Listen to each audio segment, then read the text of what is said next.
I need somebody help, not just anybody help. You know I need someone help. When I was younger, so much younger than today, I never needed anybody's help in any way. Now these days are gone, I'm not so self-assured. Now I find I've changed my mind, I'll open up the doors. Help me if you can, I'm feeling down, and I do appreciate you being around. Help me get my feet back on the ground. Won't you please help me? This is Jim Fetzer, your host on The Raw Deal, right here on Revolution Radio Studio B, this 11th day of August, 2025, where I'm delighted to have my featured guest today, Monique Lukens, who's from the Los Angeles area. She has diverse backgrounds as an actress, a teacher, a host of others, and we got a lot to talk about with Monique. But I want to begin now with some of the latest news, beginning with Zelensky declaring he's not going to acknowledge any troop cuts. He's not going to make any troop cuts. He's not going to recognize occupied territories that Russia may claim.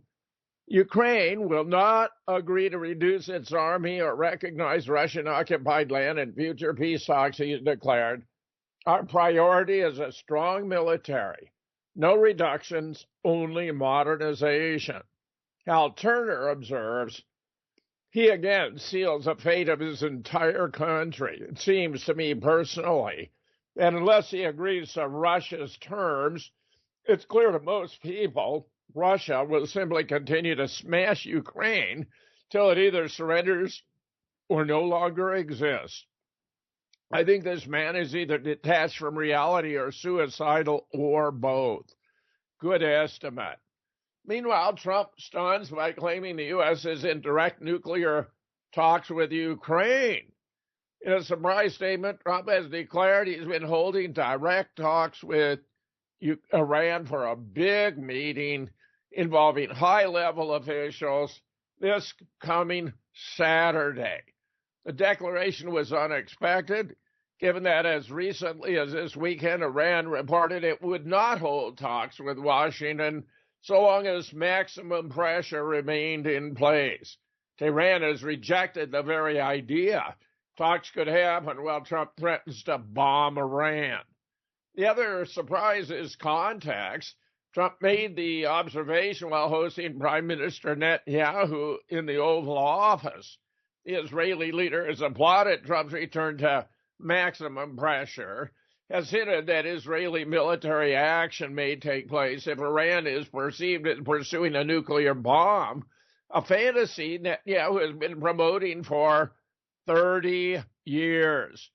Iran, as most of the world recognizes, has a peaceful nuclear energy program, but has shown no interest, has even disavowed the pursuit of nuclear weapons. And Tulsi Gabbard, our director of national intelligence, reported to Senate last week that the intelligence community concurs, including CIA, that Iran not only has no nukes, but is not pursuing nukes.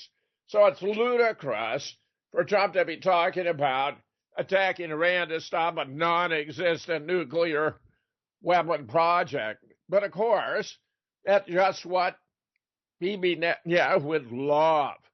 Trump says we're going to see if we can avoid it, striking Iran's nuclear facilities, but it's going to be very dangerous territory. I hope those talks will be successful. It would be in Iran's best interest if they were. But, I mean, for crying out loud, Iran has the right to a peaceful nuclear energy project, just as it has the right to its own ballistic missile system. This is just ludicrous. One worries whether Trump is somehow under the spell of Netanyahu, whether he's still in his right mind. Meanwhile, Trump repeats the threat to use military force if Iran does not agree to end its nuclear program. He said Iran could not be allowed to have a nuclear weapon, and if it declined to stop development efforts, military action could follow. But there is no nuclear weapon program. This is very parallel to Iraq, attacking Iraq for non-existent weapons of mass destruction. I find this embarrassing. Trump Monday made the surprise announcement of discussions. Tuesday, Iran state media said that talks would be led by Iran's foreign minister and the U.S. presidential envoy with the intermediation of Oman's foreign minister. Meanwhile, Trump and Netanyahu have reaffirmed their vision for ethnic cleansing of Gaza. Simply disgusting. Trump and PM Netanyahu met at the White House, reaffirmed their desire for the ethnic cleansing of Gaza. That's a crime against humanity. That's a violation of human rights. That's contrary to the Geneva Conventions and the UN Charter. This is simply absurd that we have a president of the United States talking about ethnic cleansing, declaring it would be a good thing for the U.S. to take over and control Gaza. He looks at this from the point of view of a real estate developer. You know how I feel about the Gaza Strip, says Donald Trump. I think it's an incredible piece of important real estate. I think it's something we would be involved in, having a peace force like the U.S. there, controlling and owning the Gaza Strip. The president said if Palestinians were moved around to different countries, it could create a freedom zone in Gaza. You call the zone a free zone, a zone where people aren't going to be killed every day. But why in the hell would anyone want to move when it's their land? They have thousands of years claim to these lands of Palestine. Israel is a latecomer, only arrived in 1948. Trump appears to be completely oblivious of history. Now, you frame the idea of expelling Palestinians as voluntary. We're committing to getting all the hostages out, but also eliminating the evil tyranny of Hamas in Gaza and enabling the people of Gaza to make a choice to go wherever they want. Yes, go wherever they want, anywhere but Palestine. This is disgusting. Monique, I'm sure you have thoughts. Would you please share any about all of this? Well, it's difficult for me to talk about war because I completely disagree with it unless it's for self-defense. However, I just want to know, what do people expect from President Donald Trump? He is a real estate developer, and of course that's on his mind. Of course business is on his mind. I mean, a leopard can't change his spots, Dr. Fetzer. It is very sad what's happening over there. I feel bad for anybody who's being harmed. Netanyahu, I don't trust him. Obviously, he didn't care about the whole world as he was claiming DNA, genetic DNA, as his own, partnered with Pfizer.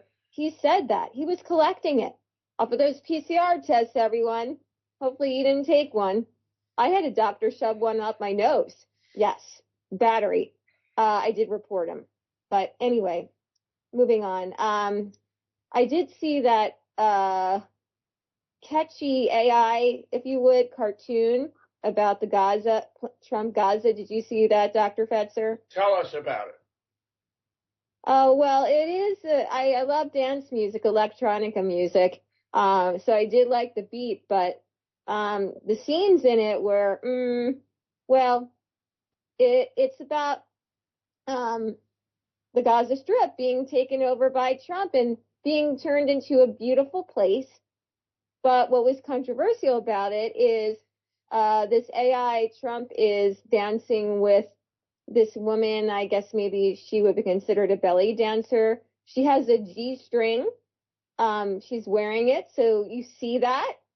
You see children like applauding him. One has a balloon with the head of Trump. It's a gold balloon. Now, he didn't request this, so we think, at least. It was made by some band or whatnot, but he put it on, I believe it was his Truth Social page.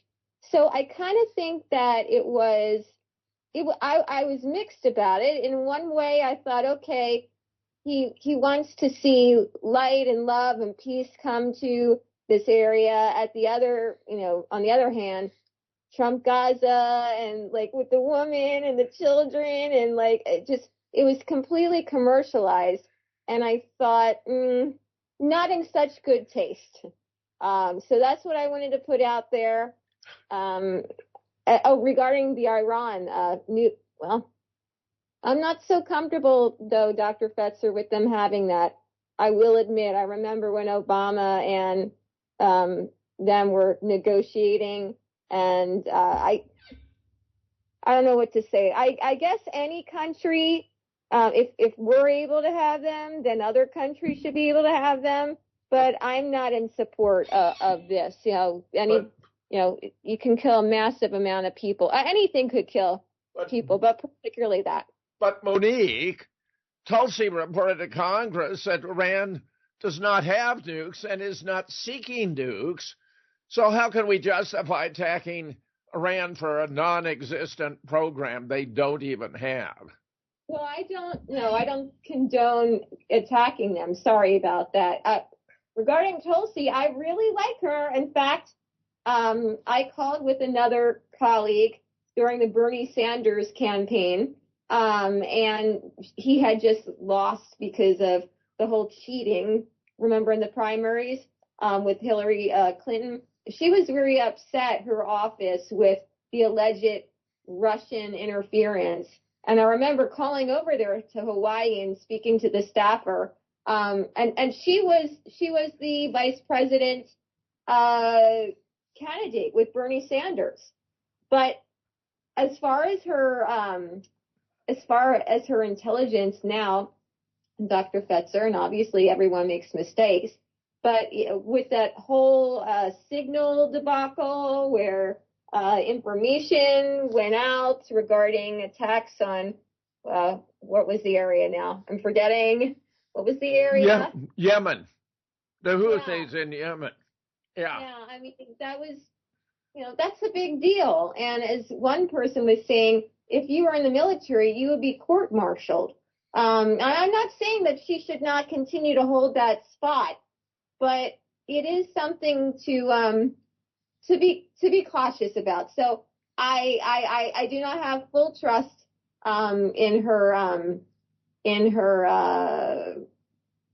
position right now. But as far as attacking them, no, I don't think so. And that brings me to another point.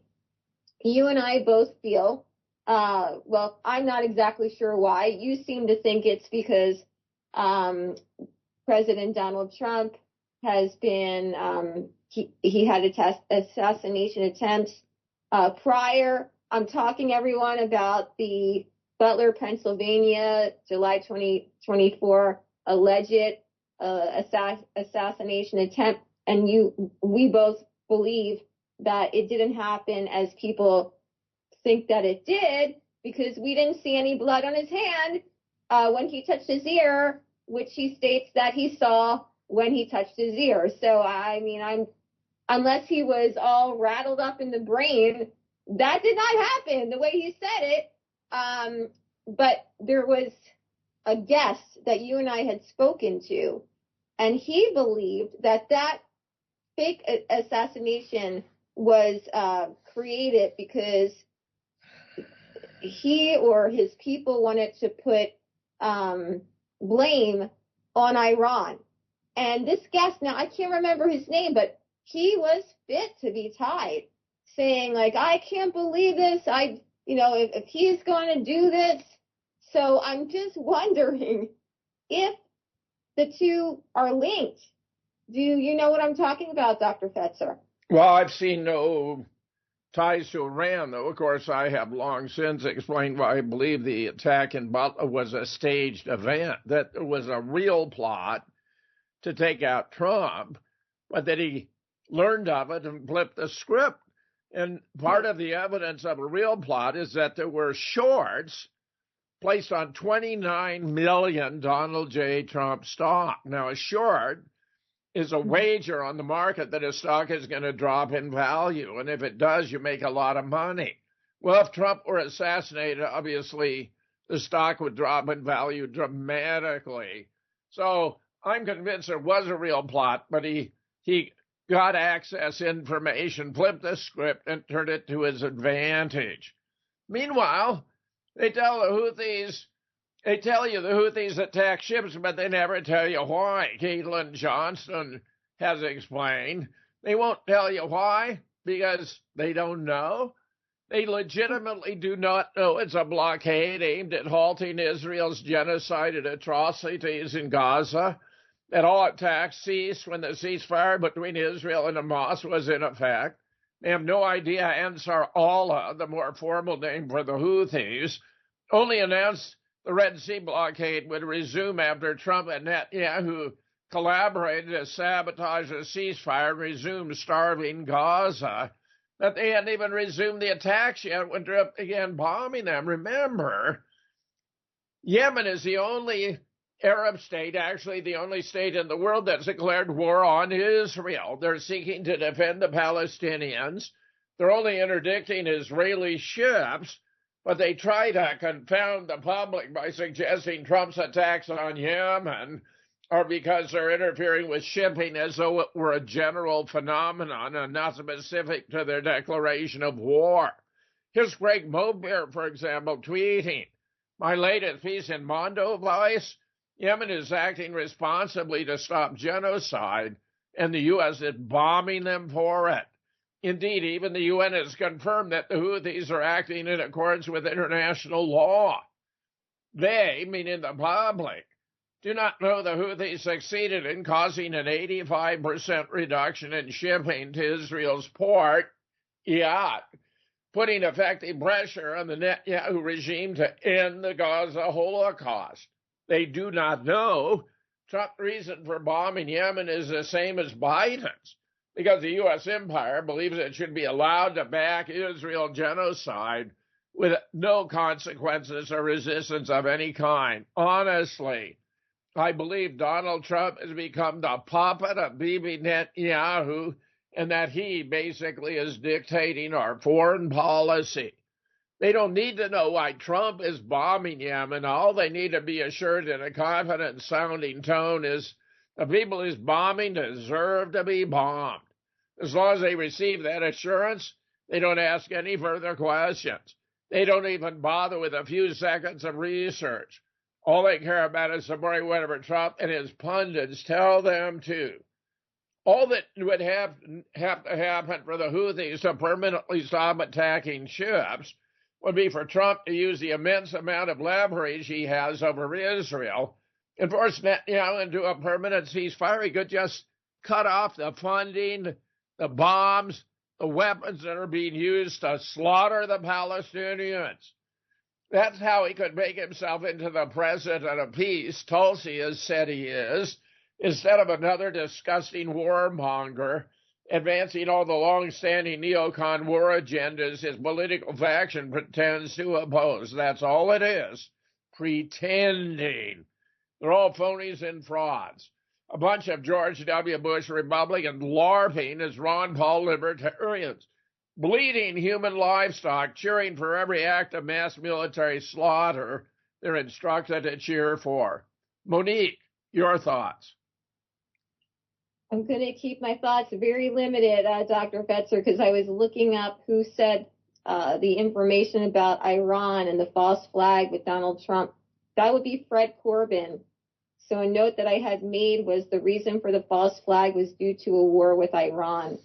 Regarding the other notes that you just mentioned, I'm going to have to pass on this one. No problemo. You do remember Fred Corbin, correct? Remind me, Monique. Fred Corbin?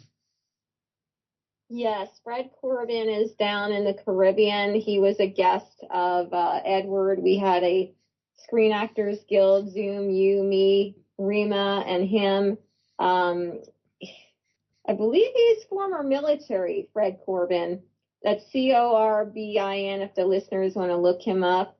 And he was just very angry about the whole Trump situation. He did not trust it, and he felt that it was connected to Iran. So I will leave it there. Yeah. Well, this may not be what they were originally anticipating, but a reset of the global economy is definitely here. Over the past few years, there's been a tremendous amount of buzz about an imminent reset of the global economy. Well, what we're currently witnessing may not look like what they were anticipating, but a reset of the global economy is definitely here. Trillions were invested to set up the global supply chains we have today. I've always argued we should have never allowed ourselves to become so dependent on goods made elsewhere, and making more things is a goal every admin should pursue. Unfortunately, you can't just reverse decades of investment and construct entirely new supply chains overnight. For example, it costs about $10 billion to build a manufacturing facility to make computer chips, but construction time can run 3 to 5 years. Well, anyone who thinks we can just hit a reset button and magically make things better is simply being unrealistic. We just witnessed the largest tariff increase in our history.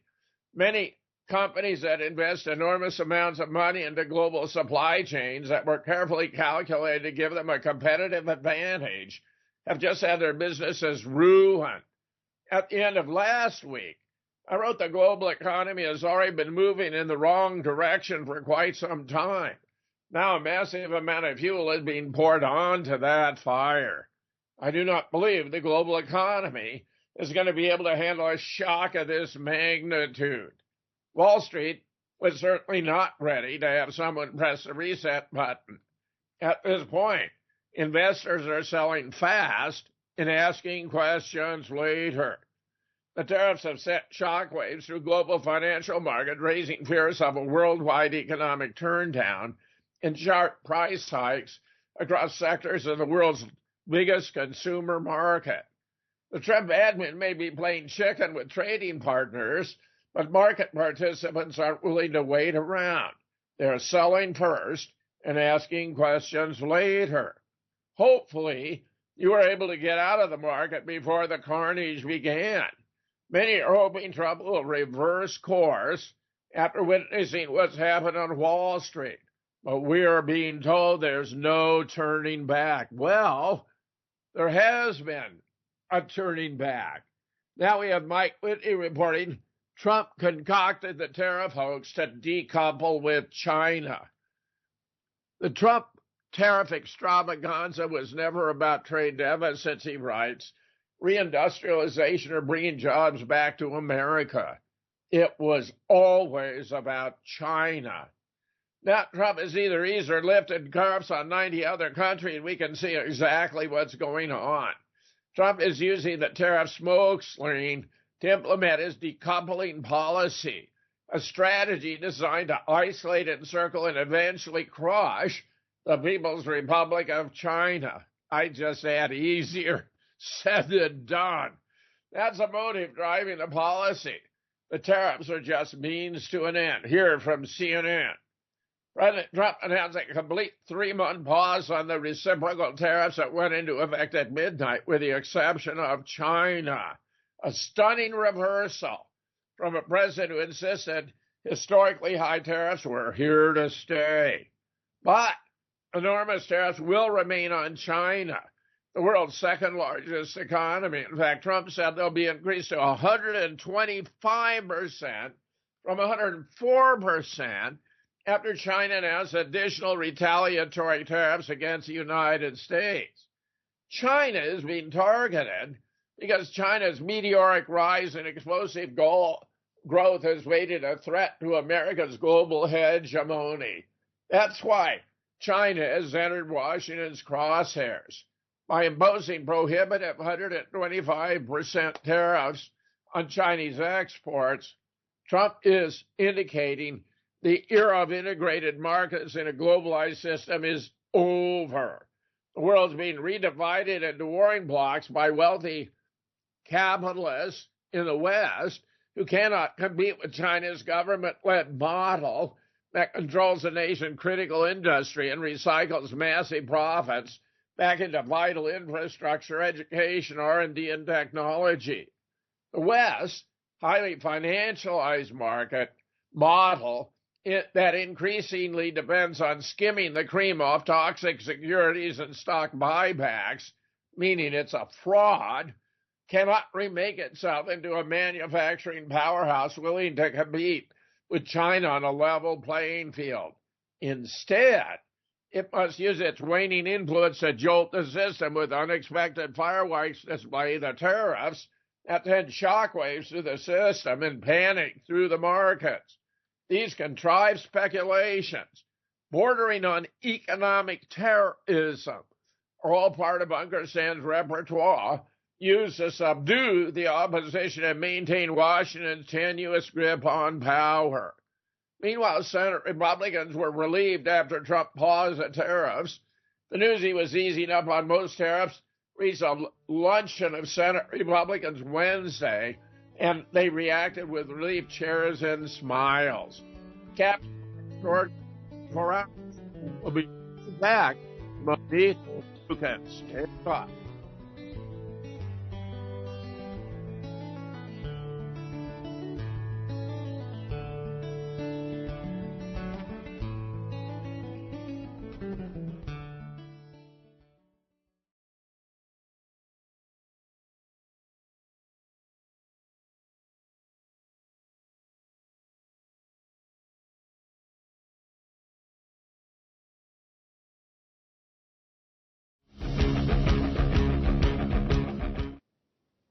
Well, the additional story I wanted to toss into the pot is that Oliver Stone and a fellow called Jim DiEugenio testified before Congress, but it was pathetic. They talked about news that was 60 years old. They appear to have no knowledge or familiarity with research of the last 30 years since Oliver's magisterial film JFK in 1991, which is the most accurate, complete, and comprehensive presentation of what actually happened in Dealey Plaza on 22 November 1963, ever presented to the American people through the mass media, but suffered from three defects. Oliver was unaware Lee was in the doorway of the book depository at the time the JFK motorcade passed by, and therefore not only cannot have been the lone gunman, he cannot have been one of the multiple shooters. Oliver did posit 3 hit teams.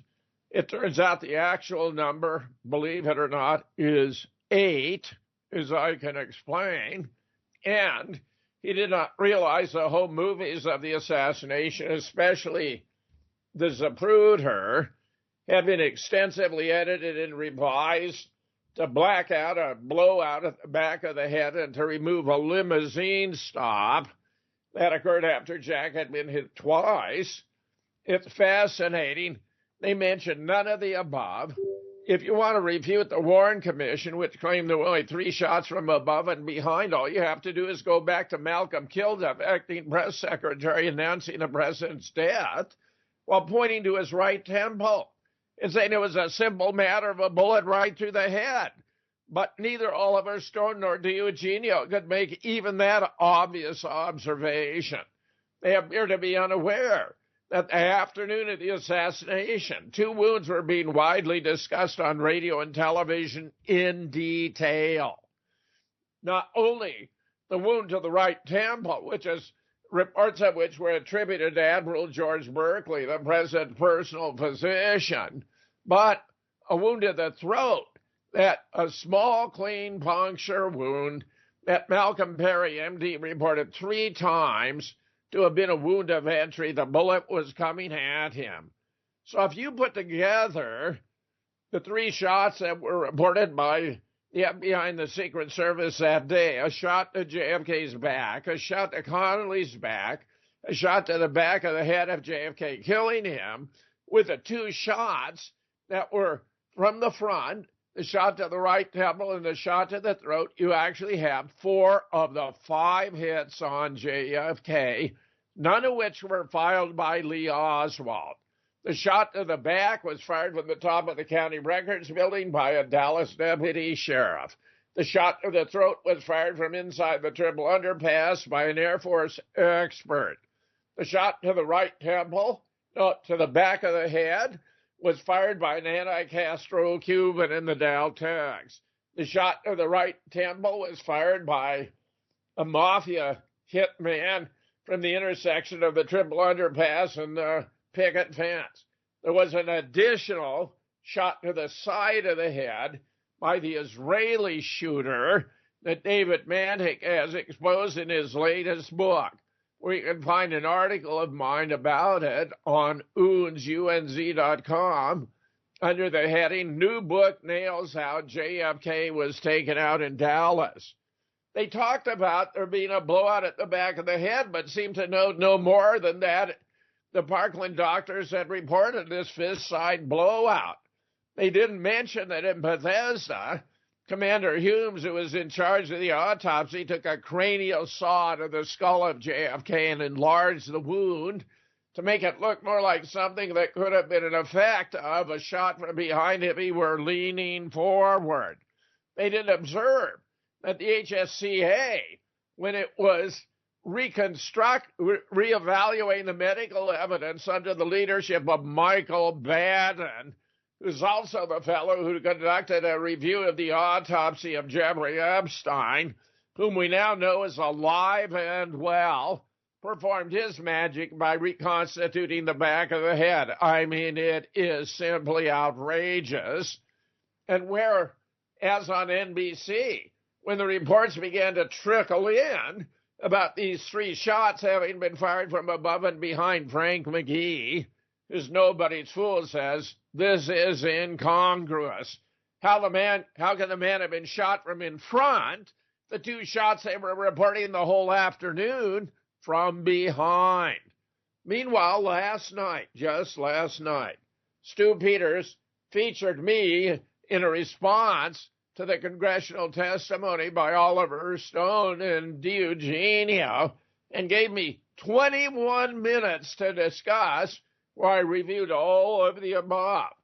And I suggest if Representative Luna, who'd invited Oliver Stone and DiEugenio to testify, wants to get to the bottom of this matter, there are 5 witnesses she should call. David W. Mantik, MD, PhD, the leading expert on the medical evidence in the assassination of JFK. Douglas Horn, who is a senior analyst for military records for the Assassination Records Review Board, on their discoveries and findings. John P. Costello, Ph.D., the leading expert on the Zapruder film and internal proof of its fabrication. Larry Rovira, who's done the best work on the earlier releases to expose that Mexico City was a complete fraud and fabrication, that Lee wasn't there, and that a newly released scan of his passport shows it wasn't even valid for travel to Cuba, whereas the Warren report insisted Lee's going to Mexico City to get a visa to travel to Cuba to make his escape to the Soviet Union was the proof he was a communist and did it on behalf of them. It was nonsense. He wasn't even there. There were impersonators, both audio and video, and Edgar Hoover even put out a memorandum to all of his agents that someone was in Mexico City impersonating Lee Oswald. I say if you knew only that, you'd understand this whole thing was a setup and a fraud, and he was a patsy. He declared himself to be in 5th.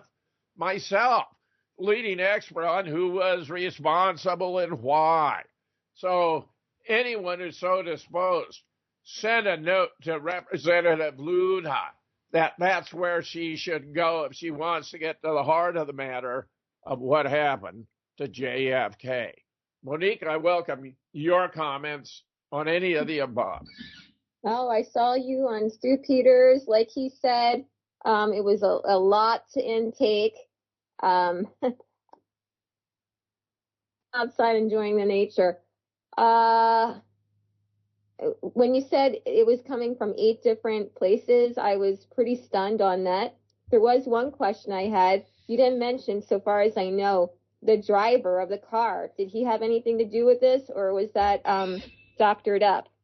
Well, William Greer was the driver who pulled the limousine to the left and all to make sure JFK would be killed, during which he was hit 3 times in the head.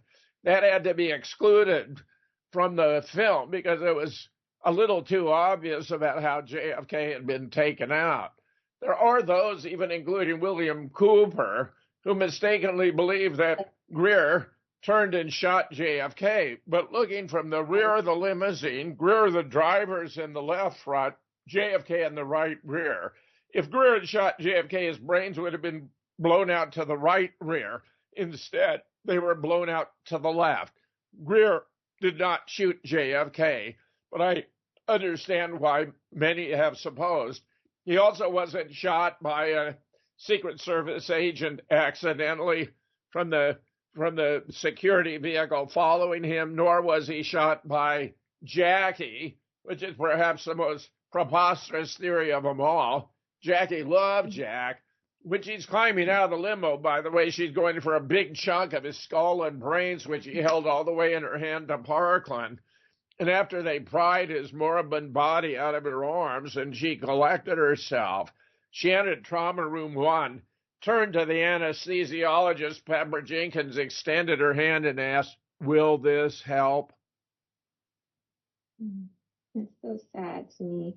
I mean, I don't know much other than what you're saying, because my mother has often said, I remember where I was when JFK was killed. And she continued to say how Jackie loved him.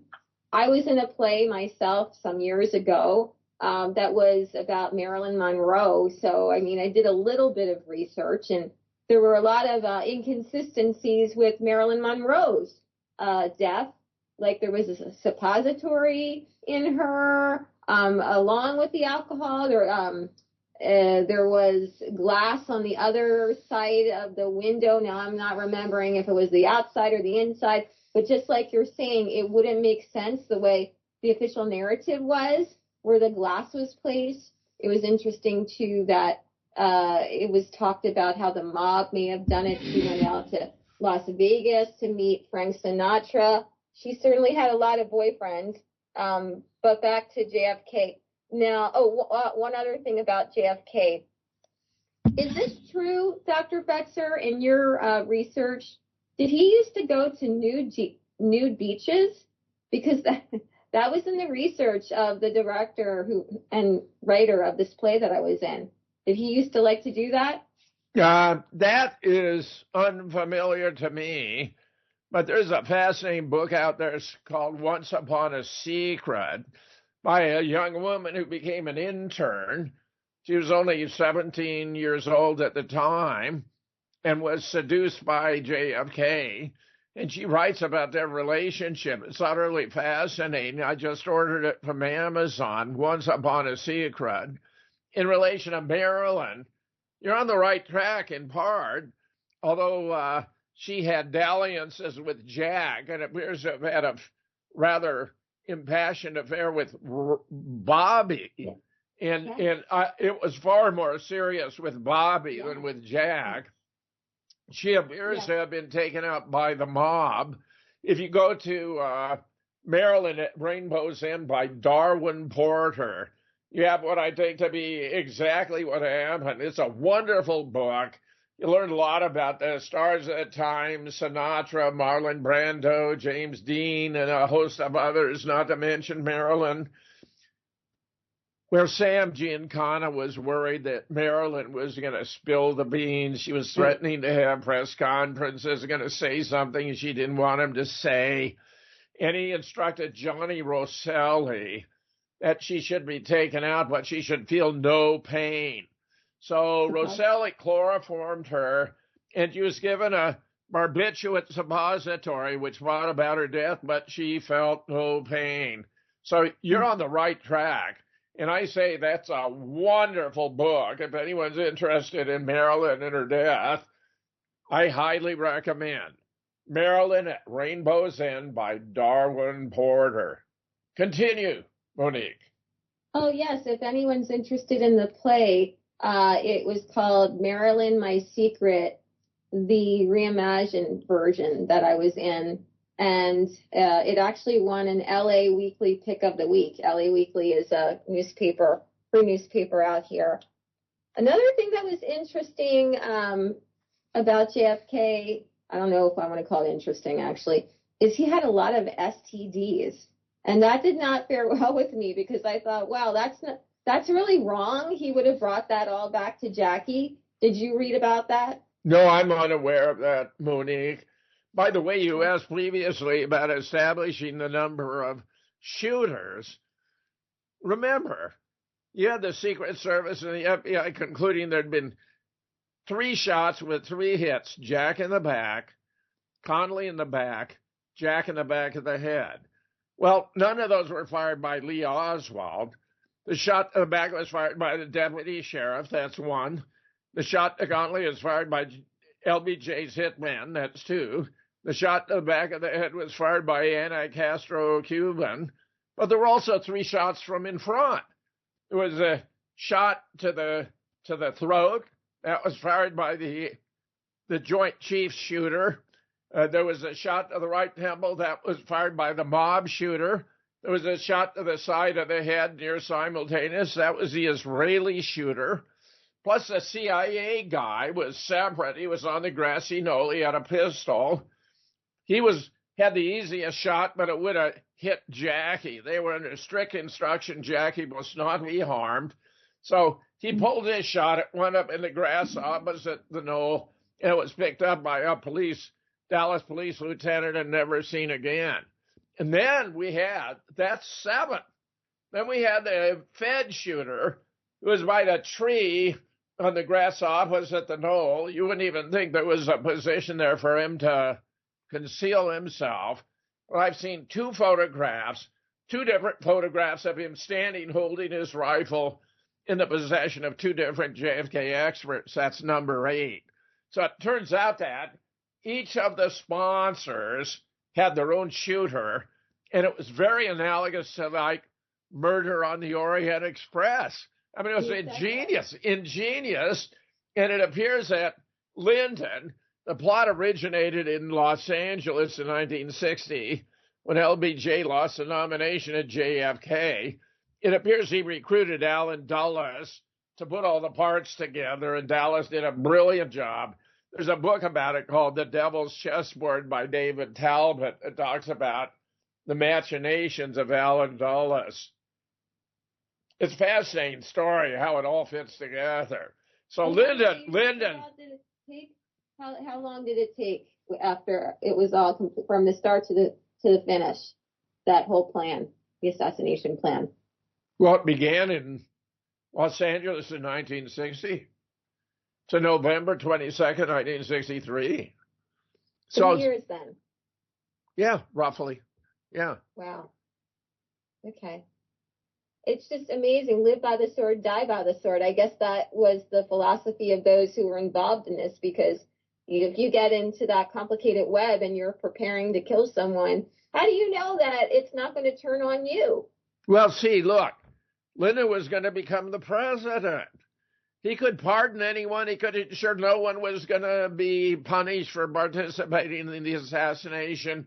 Edgar was right there pitching with him. Edgar was going to take responsible for covering up, cleaning up the evidence. They transferred it from Dallas to Washington, totally unnecessary. But they made switches in the weapon he was supposed to have used to shoot the president and the handgun he was supposed to have used to shot J.D. Tippit. Let me tell you how blatant it was. The shooting of Officer Tippit, which is supposed to confirm that Lee had killed JFK, along with the motivation of the trip to Mexico, which was a total fabrication. The first officer on the scene found 4 shell casings of 2 different manufacturers, Remington Rand and Western, but they were ejected from automatics. So he put in his initials on the weapon, on the bullet casing. Lee, however, only had a revolver, which does not automatically eject shell casings. So, under Edgar's supervision, they swapped it out, for revolver shell casings, which are decidedly different in appearance and now are 3 of one make, 1 of the other instead of 2 and 2, and now have no initials. This is how they went about faking him. Framing him. It was really embarrassingly bad. And you think someone of the knowledge of Oliver Stone would be on top of at least some of what I'm describing, but he's completely oblivious of research of the last 30 years, sad to say. So the brain was switched out, correct? You said Yeah, there was a substitution of another brain for the brain of JFK. I mean, Jack had half his brains blown out in Dealey Plaza.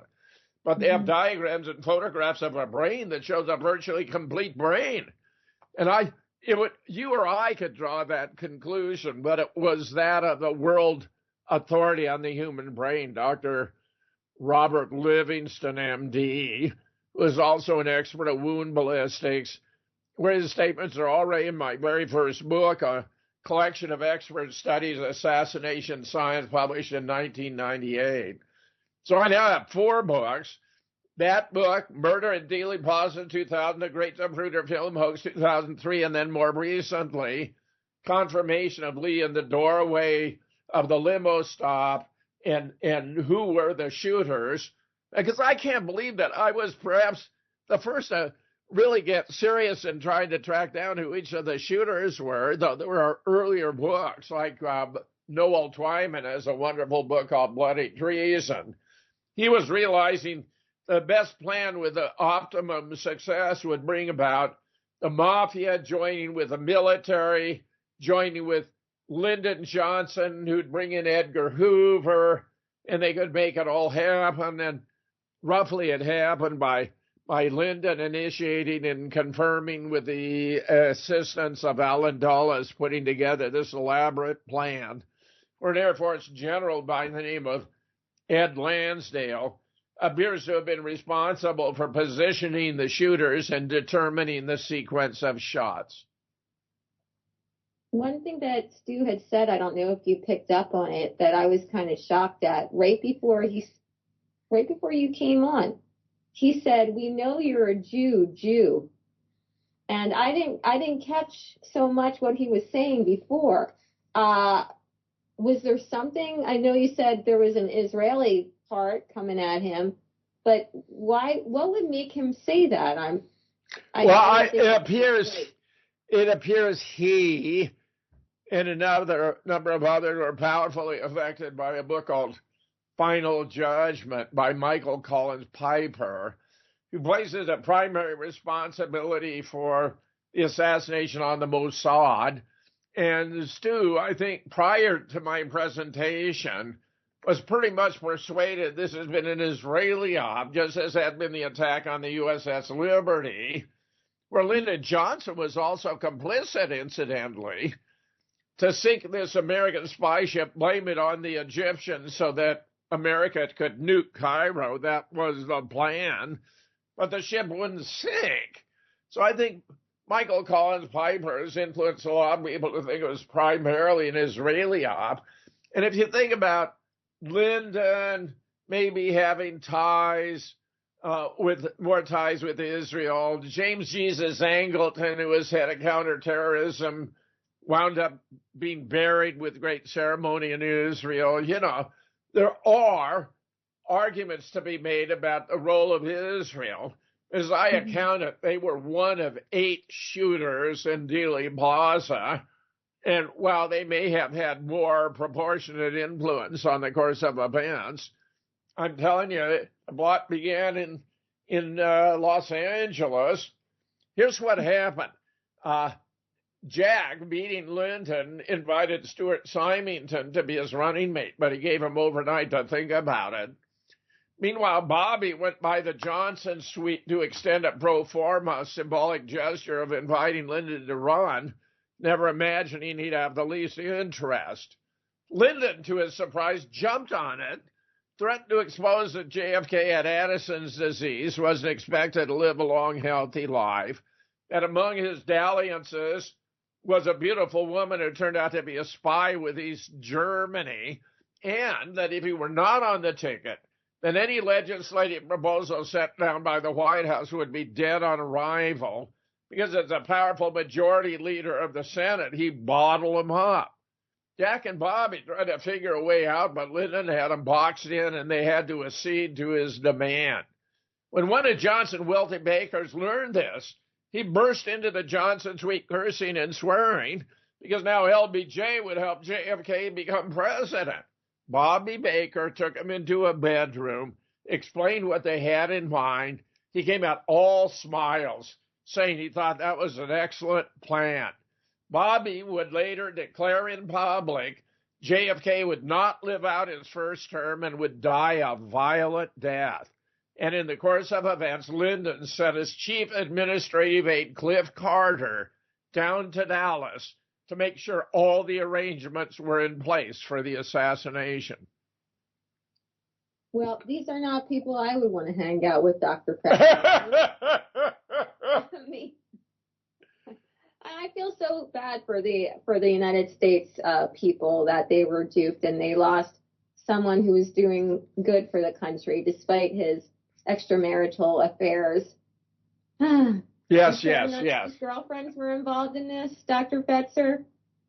No, but Sam and Jack did share at least one girlfriend, Judith Exner, in common. And Marilyn, Sam was just untrusting of Marilyn that she might spill beans about the mob that he didn't want revealed. So he had Rosselli silence her permanently, but with no pain. She must feel no pain. I just made a joke, but I won't repeat it. Have you told this to Robert E. Jr.? I gave RFK Jr. He was here about 5 miles from my home with Tulsi during a campaign visit, and I gave Bobby my 4th book, JFK, Who, How, and Why, which goes into, who was responsible and why more so than my previous books. But once you shatter the cover-up, see, it becomes pretty obvious what was going on. The mob, for example, couldn't have extended its reach into Bethesda Naval Hospital to alter X-rays under control of medical officers of the U.S. Navy and the Secret Service. The KGB could have got its hands on the Zapruder film to subject it to alteration and make a substitution. Anti-Castro Cubans couldn't have substituted another brain for the brain of JFK. So we seem to have lost Monique momentarily. We're about to hit a break, so the timing is pretty good for her to rejoin. And Monique, come on back.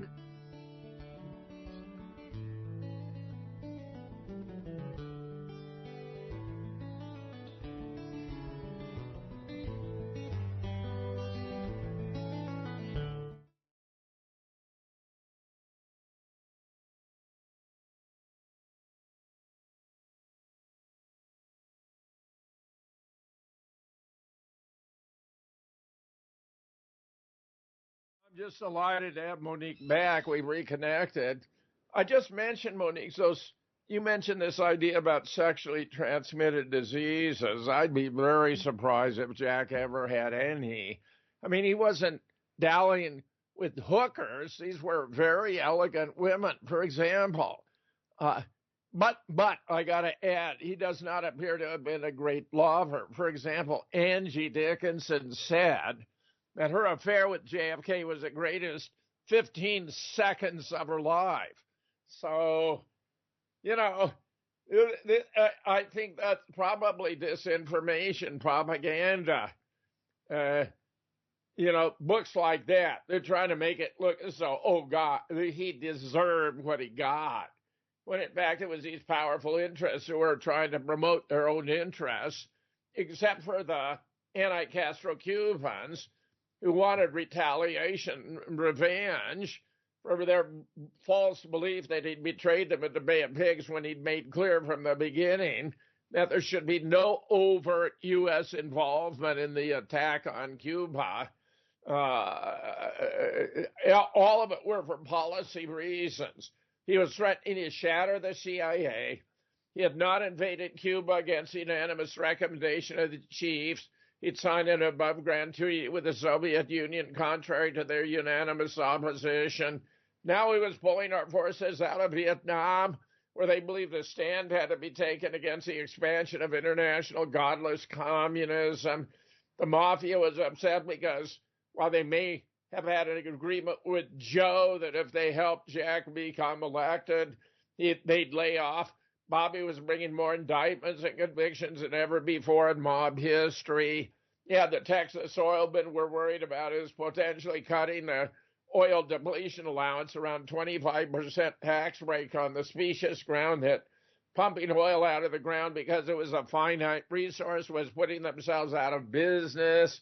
Yeah, the Fed very worried because Jack had instructed the Department of the Treasury to print United States notes, which I, as a young Marine Corps officer, held in my hand with a red embossed imprint saying United States note instead of green Federal Reserve, on the ground that it was absurd to pay a consortium of private banks interest for printing the currency of the United States, which could be done by the Department of Treasury for no interest at all, and it magnified by the realization our national debt is basically interest on interest owed to the Fed for printing the currency of the U.S. It's just simply absurd.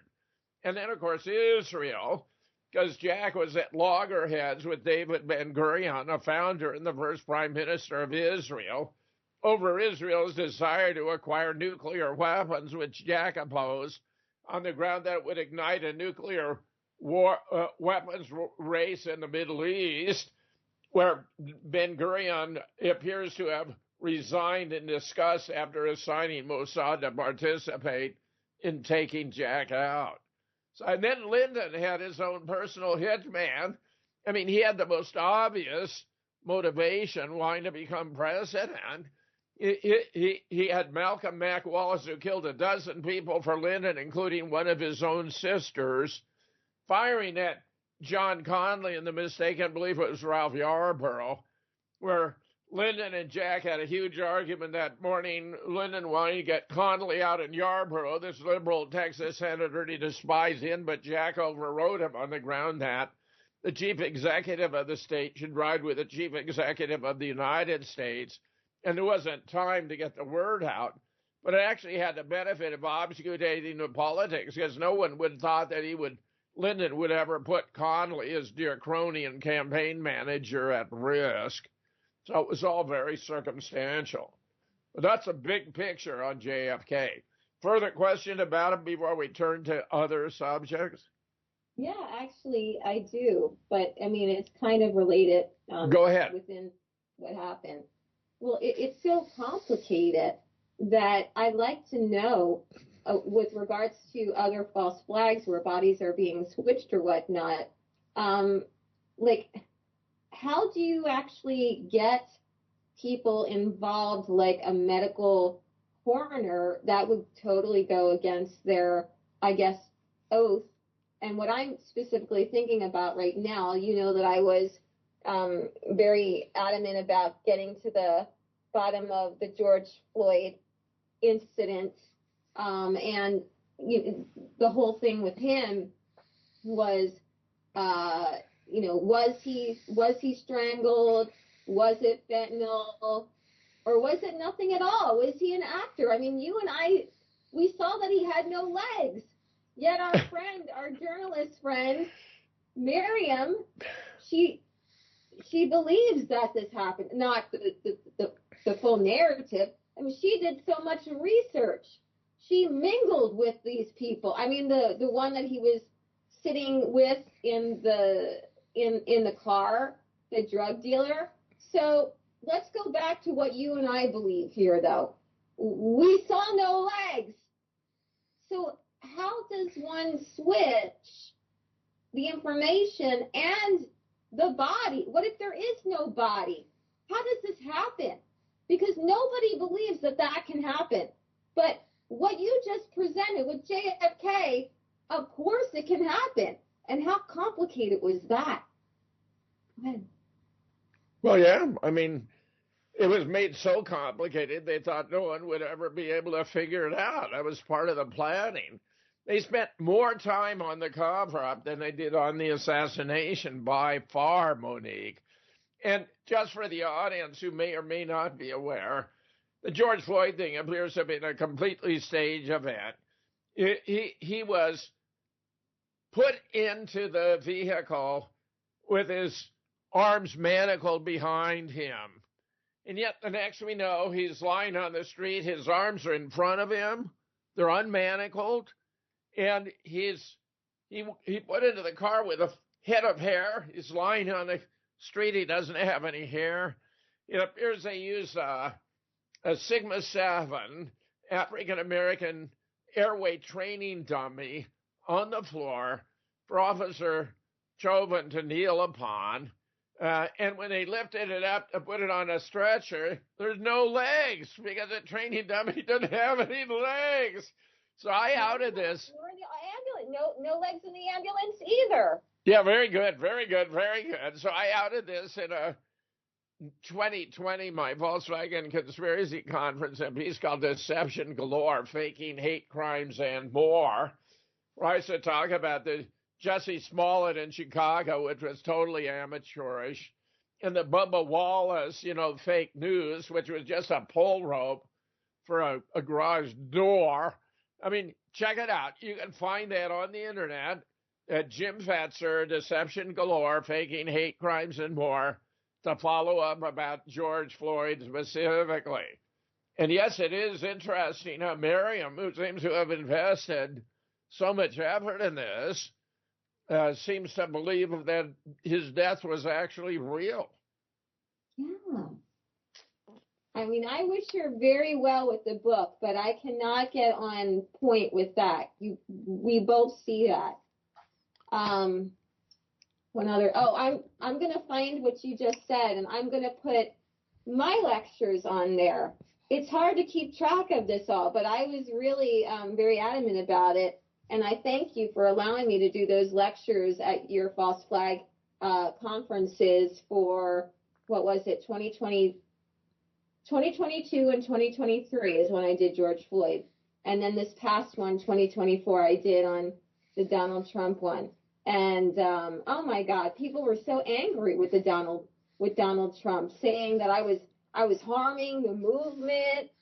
I mean, I'm like you. I just want to get to the truth of the matter. This is not about politics. This is about logic and truth. Look, if there is a good reason to keep something secret, if there is some sort of military operation that's going to keep us all safe, that's one thing. But these other things, they're putting terror into people, and that is not right. And just one more point about the George Floyd incident. That changed our world forever.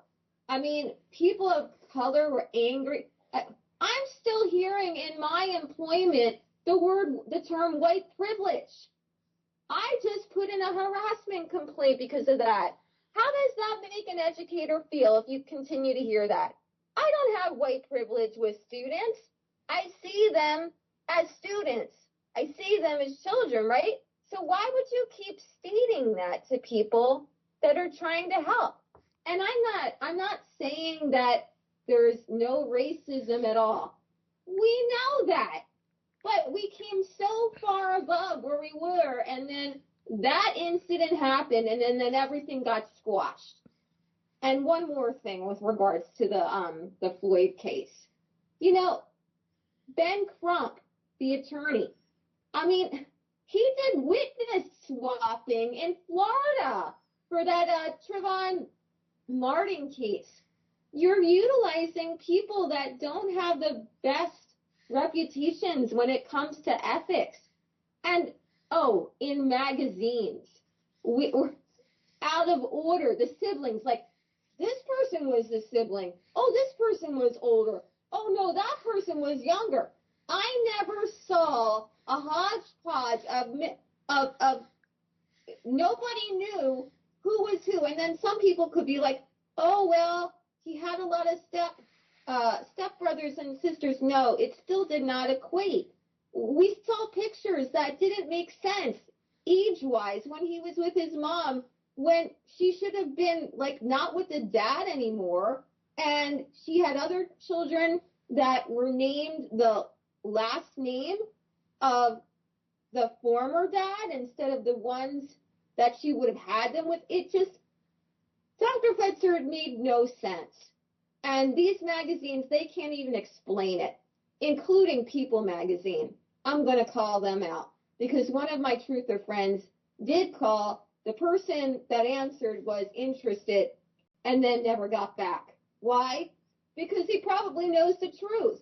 But Dr. Fetzer, one more question about this hate crime, alleged hate crime, which was not a hate crime. Beyond trying to establish division within the United States, was there anything else that it had to be people of color? Do you feel that it was to get people of color to actually take the vaccine? Because that's what people were talking about. Oh, the marginalized, we need them to take it first after the healthcare workers. Look at Bill and Melinda Gates. This is what these people were saying. So I feel that it was also a tool to get them to take the kill shot. It hasn't killed everyone, but it's made a lot of harm.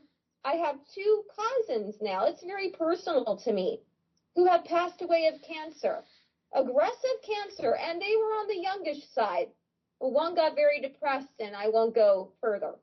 But these people have no clue. I say these people, they're related to me, but they don't know. They don't know because this information isn't coming out in the mainstream media. Still, maybe little quips are, but not really. I went on a tangent, but I feel that it's very important that we keep the message out that this mod RNA concoction has been very destructive. It's still not being discussed in mainstream media in that way. And people need to know if they're coming down with something that it's very likely it's because they took that shot. And there were so many lies. And you made mention that you wouldn't think that any of the women would have, come after JFK. I was only teasing. I've had ex-boyfriends too. I don't want to kill them. And one of them, though, oh boy, I'm very upset with that person. He was defended by Donald J. Trump for 2 years. I have expressed in emails for him to stop. He is in a department called BARDA, and they pushed that shot.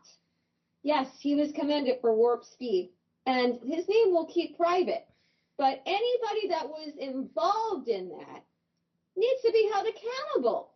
These are very smart people. They could do so much with their intelligence. I don't know, maybe he was threatened. But I am shocked. I just saw Marjorie Taylor Greene. She is also shocked that so many people have passed away. She put it on her Twitter. And really people aren't talking about it. They only want to move on. There's no space in the public square to talk about this. I have been so suppressed. And I'm stating this because I want people to get their justice.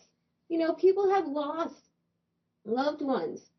Final thoughts. I apologize. I went way off on the tangent of JFK, but it does revolve around such a complicated web of wanting to harm people. And what for?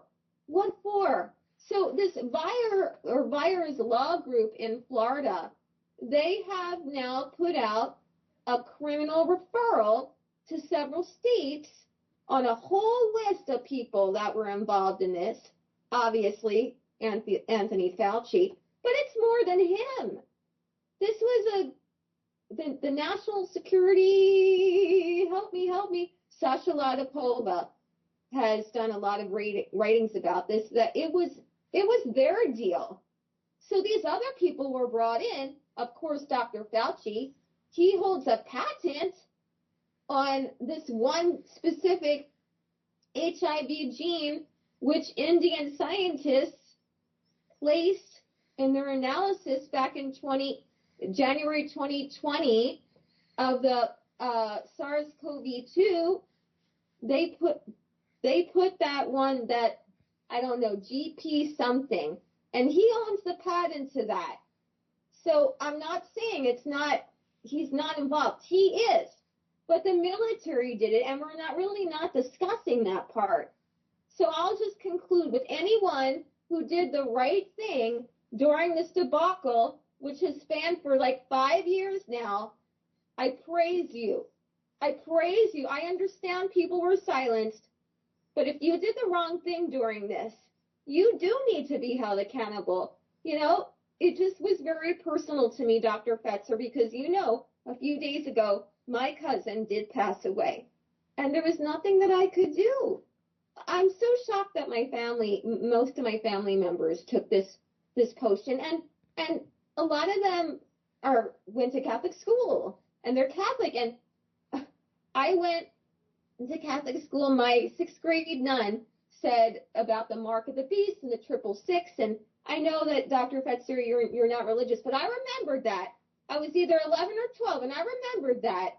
And when this whole debacle started, you know, the Microsoft patent 060606 with the cryptocurrency body motion, I saw that.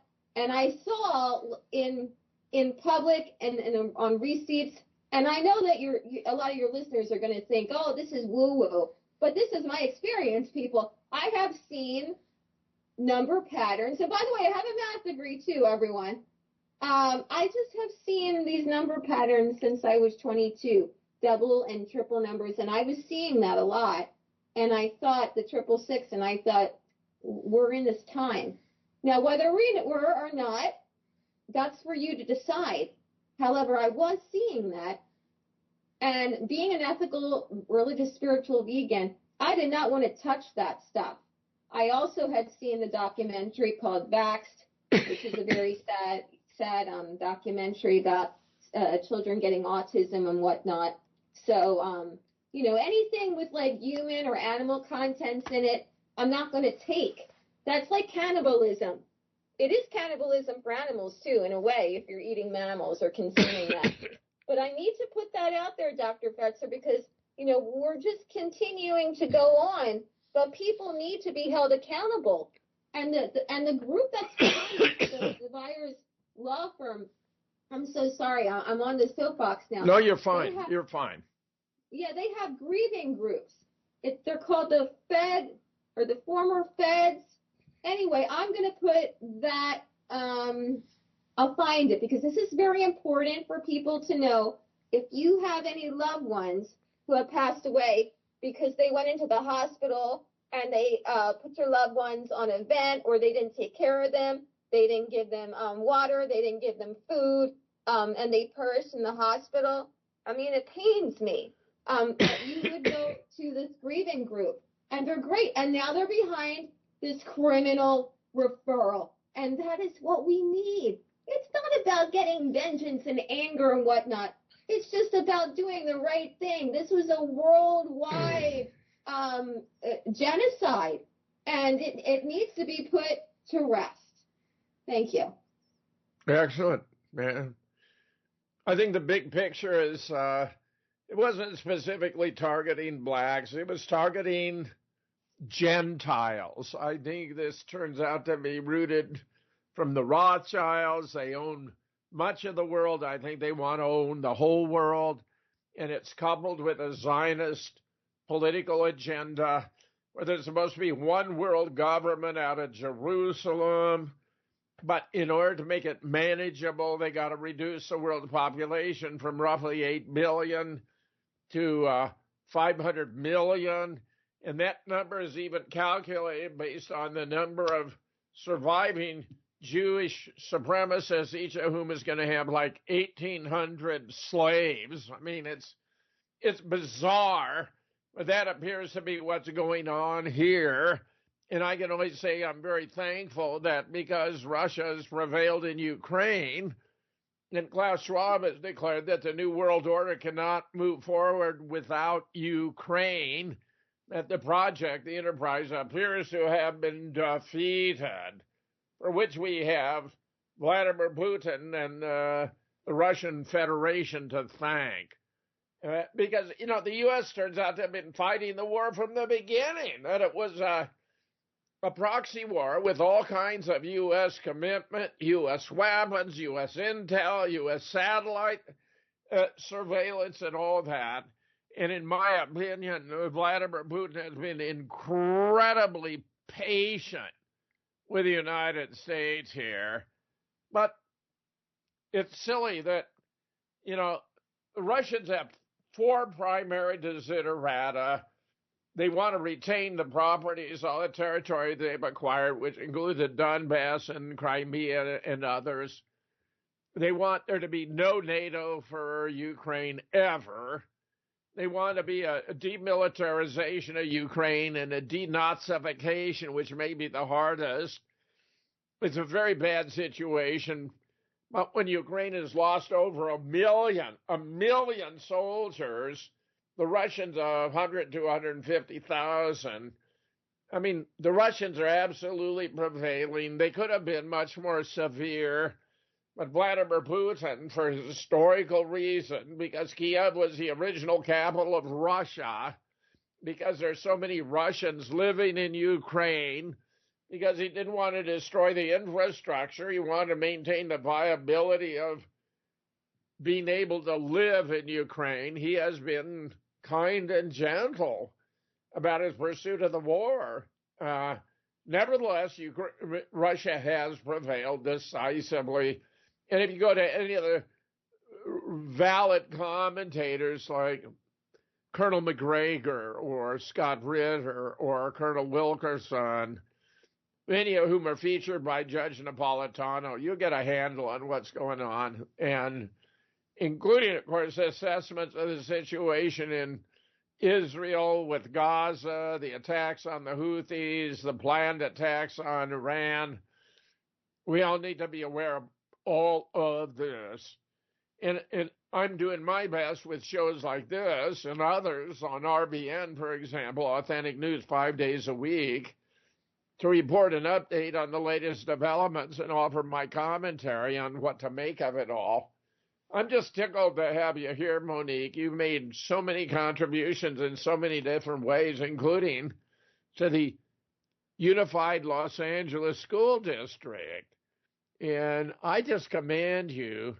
You got me involved there in ways I would otherwise never have even imagined, even though I was born in Pasadena. My parents graduated from UCLA. I graduated from South Pasadena High School. I served 2 years at the Recruit Depot in San Diego as a series commander with 15 DIs and 300 recruits under my command going through the training cycle. I mean, I have a longstanding commitment and care about California, and I hate to see the school district being played as it is being played over Sandy Hook.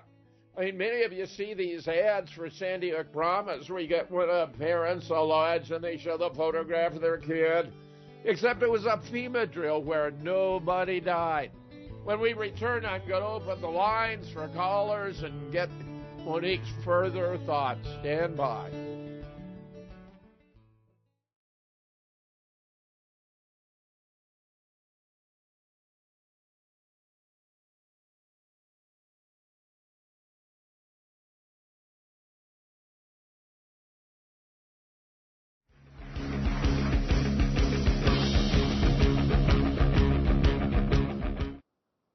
Well, Monique and I are here to take your calls at number 608-957-8727, 608-957-8727. We look forward to hearing from you. Monique, go ahead with other issues you'd like to address. I'm so pleased to have you here today.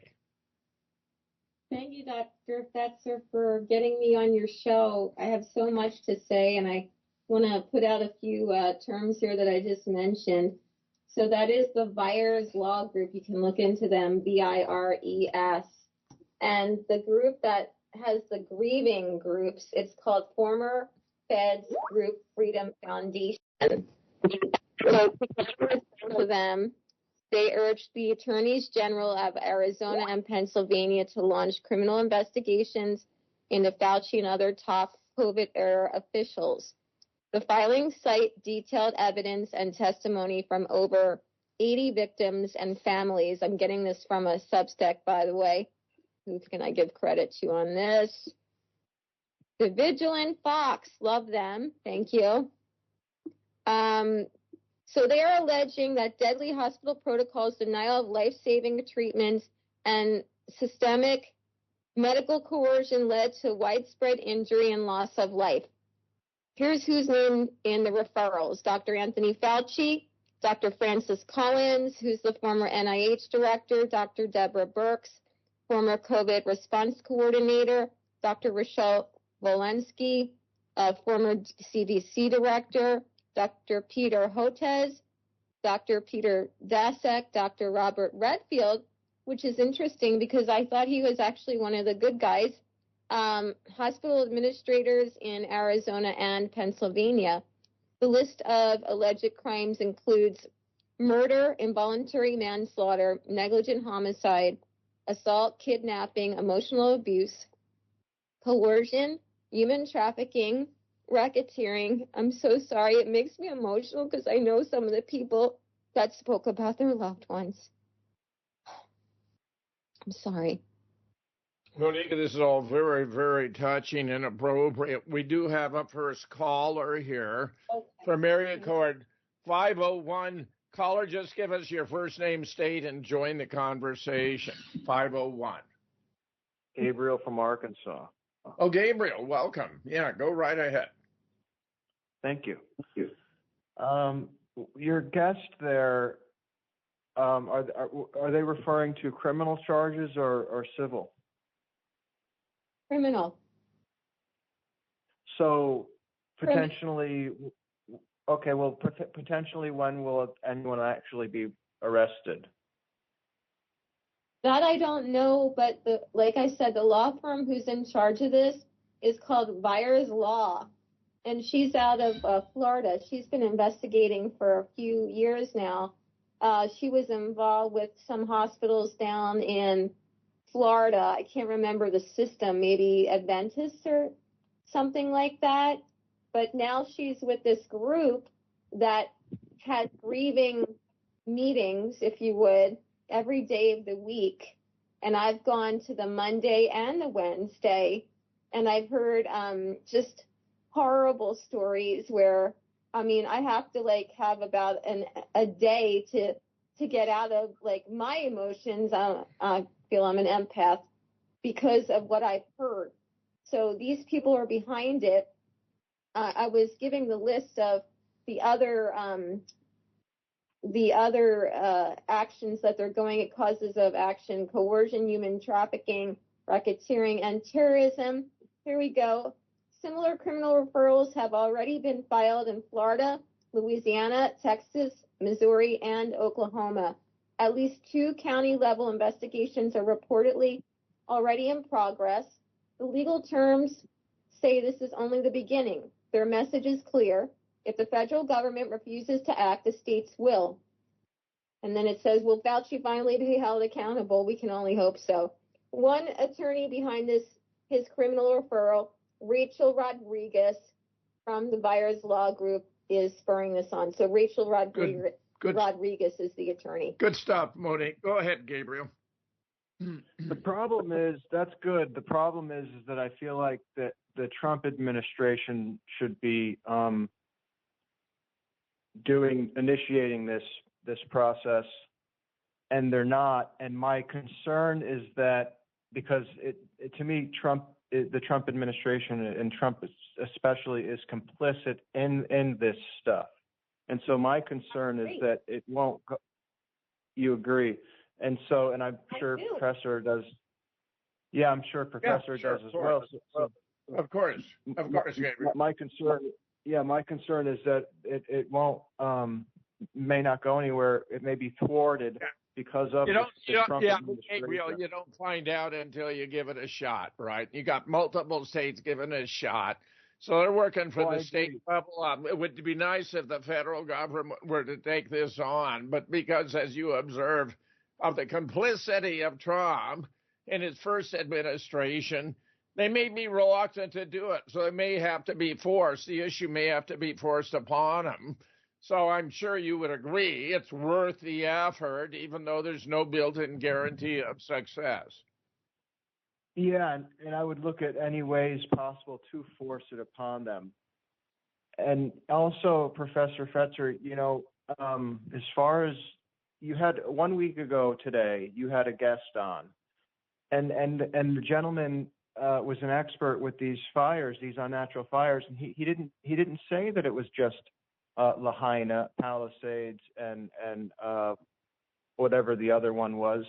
He mentioned 47 Paradise. 47 other fires, new He fires. did. That's right. That's right. He all did, throughout the Gabriel. US. That was perceptive of you to pick up on that. He did. He mentioned there were a large number. Those are only the most prominent. Yeah, go ahead.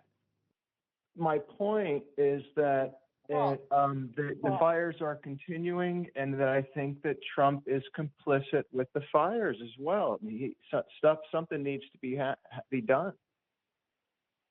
That for me is a bit of a reach, but it's not impossible. I mean, I haven't seen reason to think it, but of course that is going on at all is horrifying, and an abuse of power and authority. And there may be something to what you're saying, Gabriel.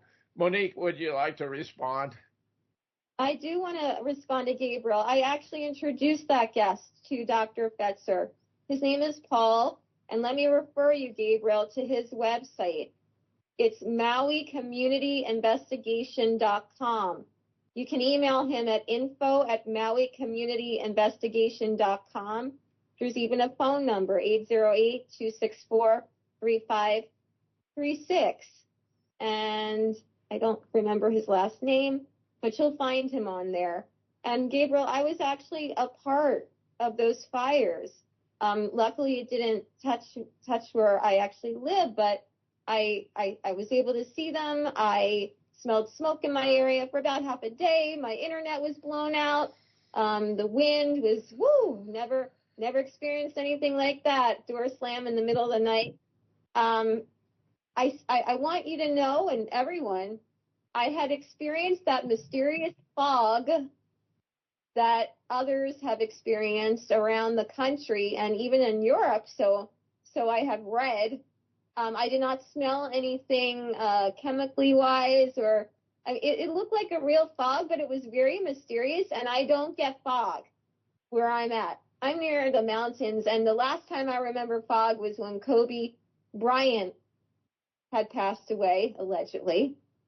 Sorry, everyone. I got to say that because I never really know what's happening. Monique, let me intervene. Danny Zuris and I did a very thorough review. That was a fake, staged crash site. Kobe was even reported to have been seen at I think it was a drugstore in Ohio, okay? I mean, it was fake. I guarantee 100% the Kobe helicopter crash was staged. Go right ahead. Thank you. But I do remember the fog, so I'm not sure if that was staged either. But I was going to work, and I remember. But yeah, I went out to put the garbage somewhere between 1:30 and 3 in the morning, and it was just flying all around. This was December the 29th, the Sunday. The next day, it was December 30th on a Monday. I was coming home. It was somewhere between 9:30 and 10 o'clock. And I saw a huge geoengineering trail right next door, crisscross, like practically coming down on the home. Now, I'm used to seeing geoengineering trails during the daylight, but not at night. And then the next day, I was seeing a lot of little ones. So at this point, actually before that, on December the 30th, I actually made a Los Angeles police report. And I did it online. There's obviously no category for what I was seeing. So I put it under vandalism. like in the sky. It was kicked back to me, but at least I have that record number. I also called the police station, my local one, and the fire department, who wasn't so happy with me. And I also called my city council member.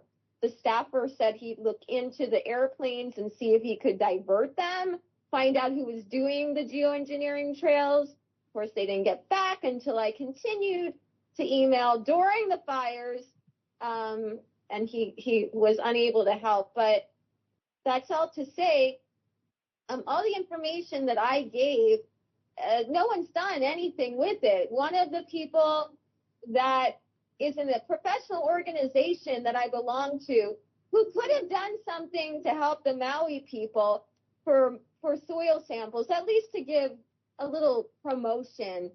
I came back to that organization and I said, see, this is why I wanted you to say something, because this could happen anywhere, these fires. And I was told to kick rocks. So, after you try to do so much and so in return, like negativity, it's like hands up. Now, I do have a lawsuit to get my wages back because I wasn't able to work the days that my organization was shut down because of all this. And they're looking into the electric company for, I think, the Altadena one.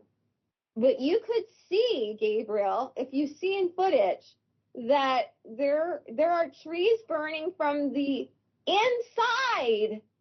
So that means like it's generating from the ground up, not on the outside of these trees. There's something very wrong, and possibly the electric company was involved, but yeah, not the main reason. I do believe it was the direct energy weapon coupled with what had been in the air. I mean, there's aluminum; it's combustible, and I start getting emotional. I apologize, people. My pitch goes up. Microwaves cook from the inside out. See, so you got a tree here that's cooking from the inside out. So it's some very sophisticated mechanism involved here. Gabriel, go ahead. Give us further thoughts of yours.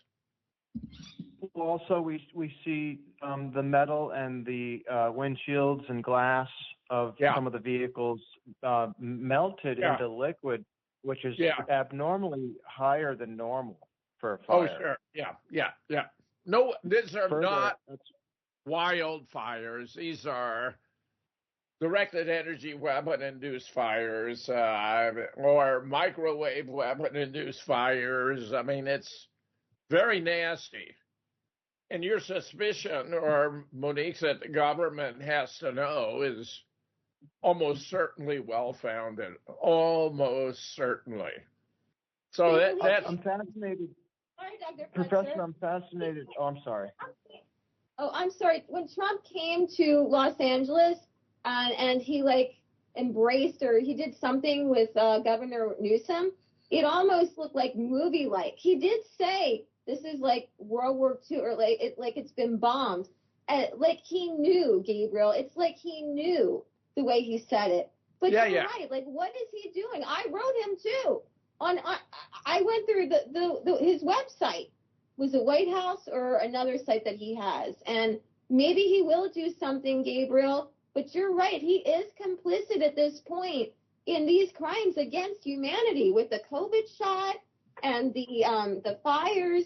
He must act. I don't know what's holding him back. I'm fascinated. Go ahead, Gabriel. Yeah, I was wondering if we could rewind just briefly back to Kobe. Now, that's something that has not been talked about much, and I haven't heard about that. It was surprising to me because I looked at the story briefly, and the pilot was used to that traveling that that route normally, and I guess that day supposedly that day he went a different way, or he took a detour and then crashed. But is there anything else you could share about that Kobe motive behind it or anything? I'm not sure about the motive, but I guarantee it was a staged event. And Danny Sears and I may have done more than one show about it. You can find them in the archives without any doubt. Okay. I mean, for example, the debris was on a roadway. Well, they just brought a truck up there and dumped it. I mean, there was nothing real about it. It doesn't even appear to have been Kobe's actual chopper. It was just a chopper they said was Kobe's. You know, they made a big story, and you hear the story and you assume it must be true, when in fact it's nonsense. It's just fiction. It was just made up. I guarantee you, Kobe didn't die in a helicopter crash, the one reported there, and appears to be alive and well. How about Gianna? What happened to her? Was that his daughter? Yeah, well, she didn't die either. Nobody died in this fake crash. But where is she? Oh, Gianna! Where is she? I can answer all the questions. I can tell you what I know. Okay, I'm sorry. I'm going to put you on the spot. Go ahead, Gabriel. Before I go, because there may be another caller, I wanted to ask No, you one you're last. here. You're here, and you're welcome to stay. Don't worry. If I get another caller, I'll let you know. Okay, I wanted to ask you, being that you are a successful professor with a prestigious career, what is your opinion about talk about Trump and Musk trying to do away with the Department of Education? Well, the Department of Education seemed to be interfering with public schools and creating curricula that are driving a woke agenda, and I think probably dispatching the Department of Education, which really, to the best of my knowledge, had virtually nothing to do with higher education, is probably a good idea. I think Musk has been doing a overhaul, a real auditing of the government that we've never seen before, and I think it's absolute genius. I'm very impressed. I think it's happy. I feel the same way Yeah. as you, Dr. Fetzer. This is one of the greatest things to happen in recent American history in terms of integrity in government. And we're discovering we don't have any. There's no integrity of government. The whole thing's corrupt from top to bottom. So Musk exposing, I think, is sensational. I agree. I know my colleagues don't think the same, but I agree. After what's happened to all of us, it's just awful. And Dr. Fetzer was talking about the Sandy Hook information. So there is a school district that is partnered with the Sandy Hook Promise. It's a nonprofit, and then within that, there's another program called Say Something. And when Dr. Fetzer took everything apart, and I thought maybe I should say something, but it was when he actually shared with me that he could not get a trial by jury, which is his constitutional right, and he was not allowed to give evidence. I thought, wow, there is something very wrong with that. And I brought it to the district's attention. It was kind of like taking like that mediocre, well, we don't really have anything to do with Sandy Hook. It's just our program. I said, yeah, but there's a donation button, and it's still giving attention to it. So then Dr. Fetzer and I decided to speak during public comment, and we called in and we exposed it, and we asked for an agenda item, which we can get according to a California education code. Then we were ignored again. So Dr. Fetzer and I, 3 weeks later, did public comment again. And then we kept emailing, and then finally it looks like they may give us an agenda item. Because Gabriel, we're talking about 2 minutes to speak in the instance of past, and now 4 would be the big deal here if I get the opportunity. 4 minutes to address. And I think you realize, see, they're partnered with Sandy Hook Promise for 3 years now. I've been in communication with participants in the event who are very alive and well. They love the book. Everyone in the community liked the book because it was honest. They don't like the fact that I've been abused by the courts. That has prompted them to reach out to me. And the fact is, they've informed me the scam is still pulling in $1 million a month. They're still ripping off the public for this false event, $1 million a month. So I'm suggesting maybe the school district would be well advised not to partner with a scam. So, I mean, that's the bottom line. Go ahead. I agree, definitely.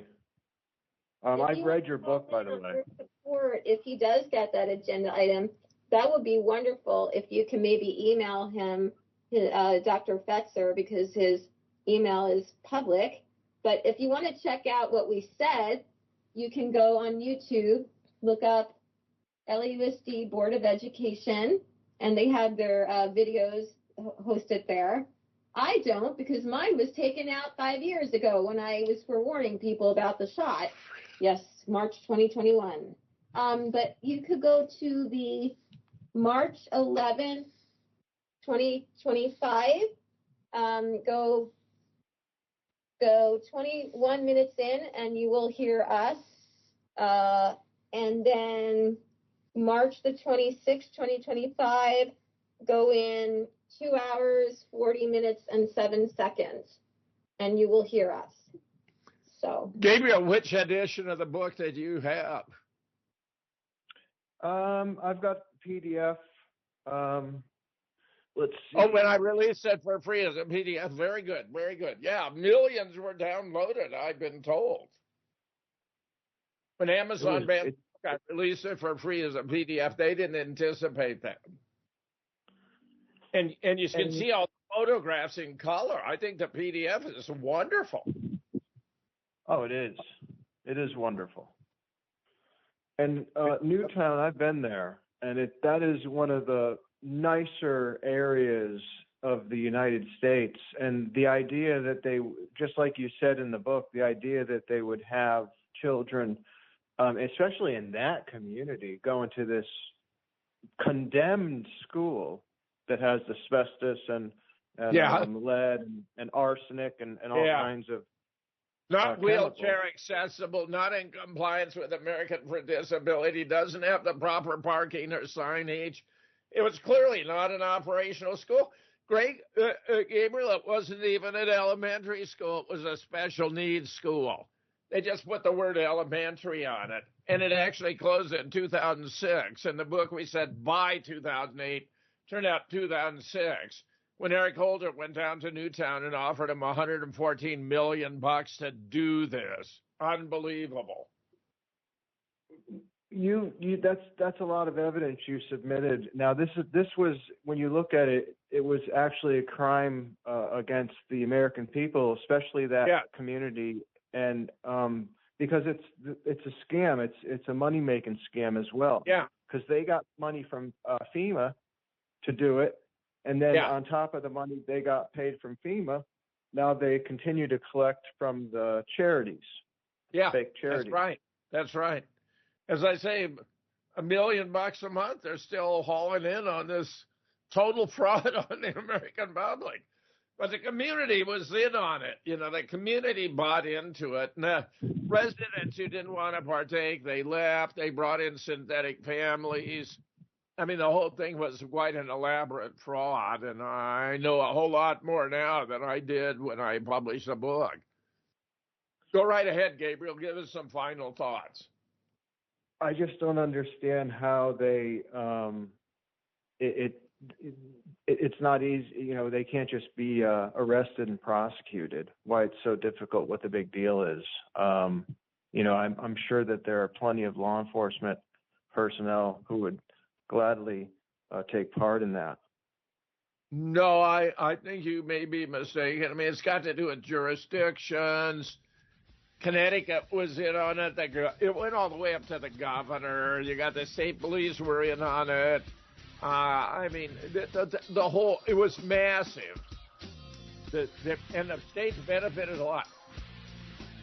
Gabriel, thank you for the call. Monique, I'm so delighted you were here. You were a wonderful guest. Everyone, time with family or friends, people you love and about. Wait, you